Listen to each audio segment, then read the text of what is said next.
मैं पुष्पेंद्र अवस्थी। तो आज अपन फिर से बात करें, अपने विद्युत धारा वाला चैप्टर चल रहा है, तो उसमें क्या दो तीन बात के बारे में बात करें, ठीक है ना। तो कल अपन ने जो विभवांतर है, ओम का नियम है, श्रेणी वो प्रतिरोधों के संयोजन के बारे में बात की थी, ठीक है। तो अब इसमें जो अगला टॉपिक आता है जो वो आता है विद्युत धारा का तापीय प्रभाव। क्या विद्युत धारा का तापीय प्रभाव, ठीक है ना। अब देखो विद्युत धारा का तापीय विभाग क्या होता है। जब किसी धारावाही चालक में, मान लीजिए कोई तार, ठीक है, जब किसी धारावाही चालक तार में विद्युत धारा का फ्लो होता है, क्या जब किसी धारावाही चालक में विद्युत धारा फ्लो होता है तो उसमें क्या उत्पन्न होती है, ऊष्मा। क्या उत्पन्न होती है, ऊष्मा। उसी ऊष्मा उत्पन्न होने के कारण का बोलते हैं विद्युत धारा का तापीय प्रभाव। क्या जब किसी धारावाही तार में, जब किसी धारावाही चालक तार में विद्युत धारा प्रवाह होती है, विद्युत धारा प्रवाह होती है, ठीक है ना। तो क्या होता है, वो गर्म या ऊष्मा उत्पन्न करता है। क्या तो उसके वो तो गर्म का फिर ऊष्मा उत्पन्न करता है, ठीक है। तो इसी घटना को बोलते हैं विद्युत धारा का तापीय प्रवाह, बोलते हैं विद्युत धारा का तापीय प्रवाह, ठीक है ना। तो देखो जब इसमें जो ऊष्मा उत्पन्न होती है, क्या ऊष्मा उत्पन्न होती है यानी एच, जो ऊष्मा उत्पन्न होती है यानी पावर गुणा समय, क्या होता है, पावर गुणा समय पी गुणा टी है, ठीक है। क्या होता है वी आई, क्या होता है पी बराबर होता है वी आई गुणा टी।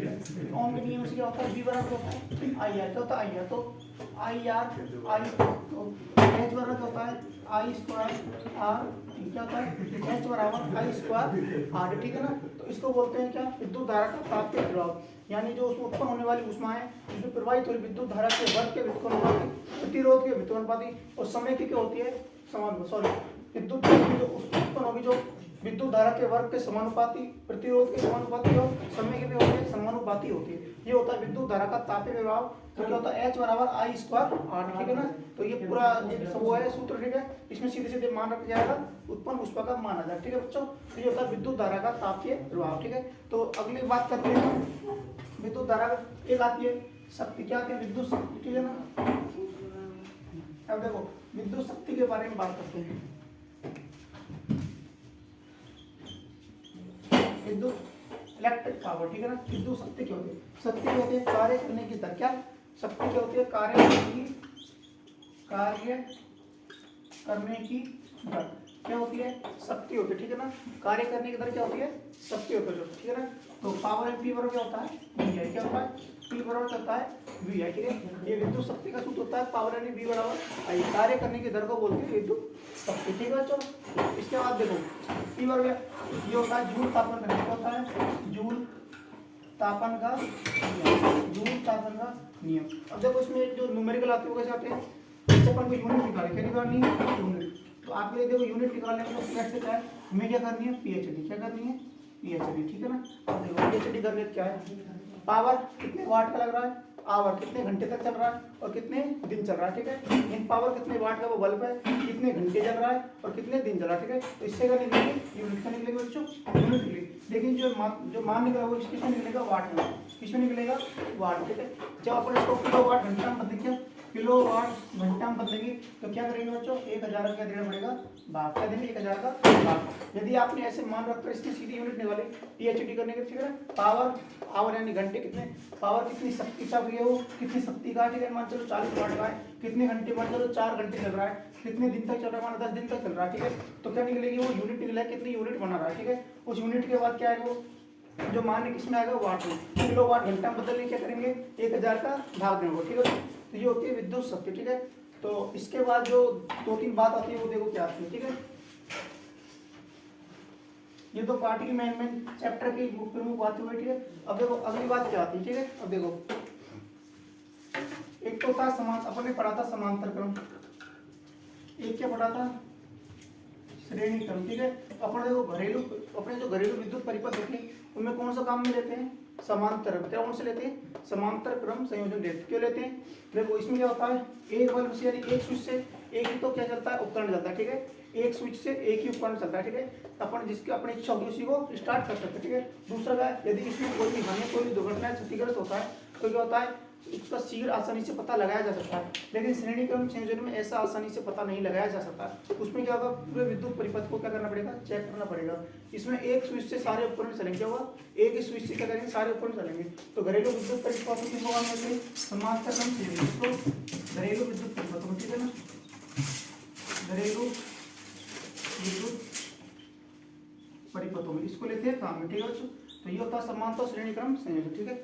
अब देखो जो पूरा चैप्टर क्या है, विद्युत धारा, क्या है, विद्युत धारा। तो इसमें जो चैप्टर का कुछ और बात है वो है, देखो विद्युत धारा के प्रकार, क्या है, विद्युत धारा के प्रकार, ठीक है। तो देखो ये विद्युत धारा होती है, कितने प्रकार की होती है, दो, कौन सी, एसी और डीसी। एसी यानी अल्टरनेटिव करंट, डीसी यानी डायरेक्ट करंट, यानी प्रत्यावर्ती धारा और दृष्टि धारा। अब देखो दृष्टि धारा क्या होती है, जो क्या होती है, समय के साथ अपनी दिशा परिवर्तित नहीं करे, समय के साथ दिशा चेंज नहीं करे। इसमें क्या होती है, दिशा चेंज, दिशा बदल जाती है, ठीक है दोस्तों।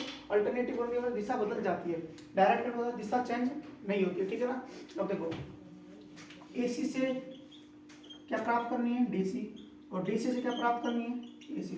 तो कौन कौन से उपकरण में कौन कौन से युक्तियां काम लेते हैं, देखो एसी से डीसी बनानी है तो क्या लेंगे, एसी। देखो डीसी अपनी जो बैटरी होती है, क्या होती है, बैटरी। तो बैटरी में कौन सी धारा होती है, डीसी। कौन सी होती है, बैटरी में कौन सी धारा होती है, डीसी। देखो बैटरी में डीसी है, तो डीसी को अपन एसी में बदले क्या लेंगे, बैटरी लगी होती है, उसको बोलते हैं इन्वर्टर, क्या बोलते हैं, इन्वर्टर, ठीक है ना। तो डीसी से एसी प्राप्त करने के लिए कौन सी युक्ति होती है, इन्वर्टर। और एसी से डीसी प्राप्त करनी है तो कौन सी होगी, दृष्टिकारी। कौन सी होगी, दृष्टिकारी युक्ति होगी, ठीक है बच्चों। तो ये होती है एसी और डीसी, ठीक है ना। एसी कौन सी होती है, जो अपनी समय के साथ दिशा उपकरण दिशा बदल दे, और डीसी कौन सी होती है, जो दिशा को परिवर्तित नहीं करे। एसी से डीसी प्राप्त करनी है तो दृष्टिकारी युक्ति, और डीसी से एसी प्राप्त करनी है तो इन्वर्टर। ट्रांसफार्मर में कौन सी होती है, एसी धारा होती है, और किसमें, बैटरी में कौन सी होती है, दृष्टि धारा। तो सबसे अधिक खतरनाक कौन सी होती है, एसी। हमारे लिए खतरनाक कौन सी होती है, एसी, ठीक है ना। एसी धारा क्या होती है, अधिक खतरनाक, डीसी की तुलना में अधिक खतरनाक होती है, ठीक है ना। इनकी वोल्टेज की आवृत्ति कितनी सुन और 120 वोल्टेज होती है। देखो उसके बाद जो एक चीज आती है वो आती है अपने इसमें जो युक्ति होती है, ठीक है। जैसे तार संयोजन है, कुछ प्रतीक चिन्ह होते हैं, जैसे बैटरी का है, सेल का है, विद्युत परिपथ का है, प्रतिरोधों का है, तार संधि का है, तार संयोजनों का है, ठीक है। तो ये कुछ युक्तियों के चिन्ह होते हैं। इसके बाद जो एक चीज आती है वो आते हैं एमीटर और वोल्टमीटर, क्या, एमीटर और वोल्ट मीटर।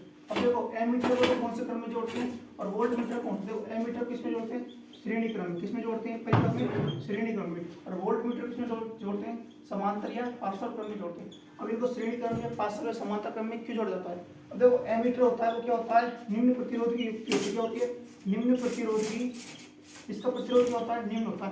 लेकिन वोल्ट मीटर प्रतिरोध कैसा होता है, उच्च, क्या होता है, उच्च प्रतिरोध होता है। अब देखो यदि इसको मैंने समांतर क्रम में, सॉरी श्रेणी क्रम में जोड़ा तो निम्न प्रतिरोध है, तो इससे क्या होगी, जैसे ये कोई परिपथ है, यहाँ से मैंने एमीटर जोड़ा तो इसको क्या है, श्रेणी क्रम में जोड़ा तो निम्न प्रतिरोध है, तो प्रतिरोध निम्न क्या होगी, संपूर्ण धारा से प्रवाहित हो जाएगी, ठीक है ना। संपूर्ण धारा क्या होगी, प्रवाहित हो जाएगी। यदि इसको मैंने श्रेणी क्रम सॉरी समांतर क्रम में लगा दिया तो यहाँ से धारा बटेगी, ठीक है। धारा बटेगी, क्या, धारा दो भागों में बढ़ जाएगी, ठीक है। अब देखो निम्न प्रतिरोध धारा का भी पूर्ण बहेगी, इसलिए तो क्या करते हैं अपन, एमीटर किसमें जोड़ते हैं, श्रेणी क्रम में जोड़ा जाता है। लेकिन वोल्ट मीटर क्या होती है, उच्च प्रतिरोध की युक्ति, कौन सी होती है, उच्च प्रतिरोध की युक्ति होती है। अब देखो इसको मैंने समांतर क्रम में, पार्श्व क्रम में जोड़ा तो यहाँ से धारा बटी, उच्च प्रतिरोध की होगी, नगण्य मान की धारा क्या है, नगण्य मान की धारा है, इसलिए इसका बोलते हैं, इसको समांतर क्रम में जोड़ा।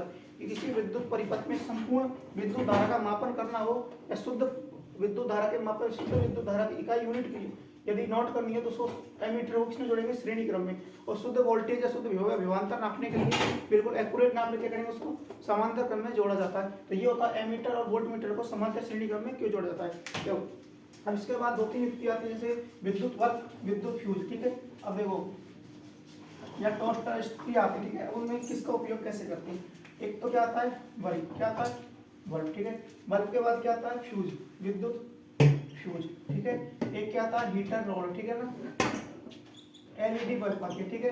एक क्या आती है ट्यूबलाइट, क्या आती है ट्यूबलाइट, ठीक है। अब देखो बल्ब क्या होता है, आपने बल्ब देखा है तो बल्ब में जो तंतु फिलामेंट लगा होता है, किसका लगा होता है, टंगस्टन धातु, किसका, टंगस्टन धातु क्या लगा है, फिलामेंट लगा है। और टंगस्टन धातु को फिलामेंट को लगा है क्योंकि ये क्या होता है, उच्च तो प्रतिरोध होता है, क्या होता है इसका, उच्च तो क्या होता है प्रतिरोध, और उच्च क्या होता है इसका गलनांक होता है। क्या होता है? गलनांक। जब इसका गलनांक अधिक होगा तो विद्युत धारा इसमें प्रवाहित होगी। क्या होगी? विद्युत धारा का मान प्रवाह होगा तो क्या होगा? ऊष्मा उत्पन्न कम करेगा। क्या करेगा? ऊष्मा उत्पन्न कम करेगा, फिलामेंट गर्म हो, ठीक है। तो क्या होगा इसमें? तो क्या गलनांक उच्च है तो इसका ऊष्मा अधिक, अत्यंत उच्च ताप पर क्या होगा? गलने लगेगा। क्या? अत्यंत उच्च ताप पर क्या होगा? गलेगा। इसलिए टंगस्टन धातु का उपयोग किया जाता है। टंगस्टन धातु का गलनांक लगभग 3300 के 3500 डिग्री सेल्सियस के आसपास होता है, ठीक है बच्चों। तो इसलिए बल्ब में क्या करते हैं? टंगस्टन धातु का फिलामेंट उपयोग किया जाता है, जिसका उच्च प्रतिरोध उच्च गलनांक होता है। अब बात करते हैं अपन फ्यूज। क्या करते हैं? फ्यूज। इसका देखो, इसमें प्रतिरोध क्या होता है? प्रतिरोध भी क्या होता है? इसका निम्न होता है। और गलनांक क्या होता है? निम्न। क्या होता है? गलनांक। अब देखो इसमें जब फ्यूज में क्या होता है? फ्यूज बना किससे होता है? विद्युत फ्यूज किससे बना होता है? टिन और लेड का। किसका? टिन और शीशा या लेड या शीशा का बना होता है, ठीक है। इन दोनों धातुओं के मिश्रण से बना होता है। अब देखो फ्यूज क्या होता है? इसका गलनांक क्या होता है? निम्न। यदि इसमें अत्यधिक धारा प्रवाहित होगी, धारा अत्यधिक प्रवाहित होगी, क्या होगा? ऊष्मा क्या होगी? ऊष्मा अधिक उत्पन्न होगी। ऊष्मा अधिक उत्पन्न होगी, क्या होगा? ये जल्दी ही क्या होगा? पिघल कर नीचे गिर जाएगा, टूट जाएगा, ठीक है। जिसे बोलते हैं जैसे मेन चाबी गिर गई, तो ये क्या होती है? वही मेन चाबी होती है जो टिन और शीशा यानी टिन और लेड मिलकर बना होता है, ठीक है। गलनांक क्या है? निम्न। धारा प्रवाहित होगी, धारा प्रवाहित होगी, क्या होगा? ऊष्मा अधिक उत्पन्न होगी, ऊष्मा अधिक होगी तो क्या होगा? गर्म होगा, गर्म हो गया, गलनांक निम्न है तो कम तापमान पर क्या होगा? पिघल कर गिर जाएगा, ठीक है। अब देखो हीटर, ठीक है। हीटर की क्या होती है? जो रिंग होती है वो चमकती है, लेकिन हीटर के जो डोरी में जो लाइट करंट आता है वो डोरी नहीं चमकती। क्यों नहीं चमकती? देखो हीटर में जो डोरी लगी होती है वो किसकी बनी होती है? नाइक्रोम की बनी होती है, नाइक्रोम की बनी होती है, ठीक है ना। जो हीटर में अपने जो रिंग लगी होती है किसकी बनी होती है? नाइक्रोम की बनी होती है, ठीक है। उसका क्या होता है? गलनांक तो क्या होता है? बहुत उच्च होता है। क्या होता है? गलनांक उच्च, लेकिन प्रतिरोध क्या होगा? प्रतिरोध क्या है? कम। प्रतिरोध क्या है? प्रतिरोध कम है, इसलिए क्या होती है? संपूर्ण धारा प्रवाहित होती है, वो प्रदीप्त होने लगती है। क्या होती है? प्रदीप्त होने यानी जलने लगती है। लेकिन जो डोरी है क्या है? डोरी है, डोरी में क्या होता है? डोरी का क्या होता है? प्रतिरोध क्या होता है? अत्यधिक उच्च होता है। क्या होता है? जो डोरी आती है प्रतिरोध, यदि किसी चीज का प्रतिरोध अधिक है तो उसमें क्या होगी? धारा का मान क्या होगा? कम। क्या होगा? धारा कम होगी, ठीक है। प्रतिरोध अधिक है और धारा क्या है? डोरी की कम होगी, ठीक। इसलिए क्या होगी? वो चलने या पिघलने नहीं लगती। लेकिन जो नाइक्रोम है उसमें जो रिंग लगी होती है उसमें क्या होता है बच्चों? उसका क्या होता है? प्रतिरोध तो कम होता है, गलनांक क्या होता है? उच्च होता है। इसलिए क्या होती है? रिंग तो क्या होती है? चमकने लगती है और उसकी जो डोरी होती है वो प्रदीप्त तो नहीं होती, ठीक है। हाँ देखो एलईडी बल्ब में क्या होता है? एलईडी बल्ब में जो पारे की वाष्प, क्या पारे की वाष्प भरी जाती है, क्या होती है? पारे की वाष्प भरी जाती है। और ट्यूबलाइट इसमें CFL होती है, इनमें क्या होता है? Gallium arsenide. क्या होता है? गैलियम आर्सेनाइड होता है, ठीक है ना। तो एलईडी बल्ब में क्या होता है? पारे की वाष्प भरी जाती है। और ट्यूबलाइट या CFL बल्ब होते हैं, TCFL में होते हैं गैलियम आर्सेनाइड भरा जाता है। जो क्या होता है? विद्युत या किसी विद्युत ऊर्जा किसी बदलते हैं? प्रकाशिक ऊर्जा। किसमें? विद्युत ऊर्जा को प्रकाशिक ऊर्जा बदलते हैं तो क्या करते हैं? उजाला देते हैं, ठीक है। तो ये है सारी बात है, ठीक है। तो इसी के साथ ये चैप्टर है अपना पूरा। तो और कुछ रहा हो देखेंगे, ठीक है। तो आज के लिए इतना ही, धन्यवाद। अगली वीडियो में बात करेंगे।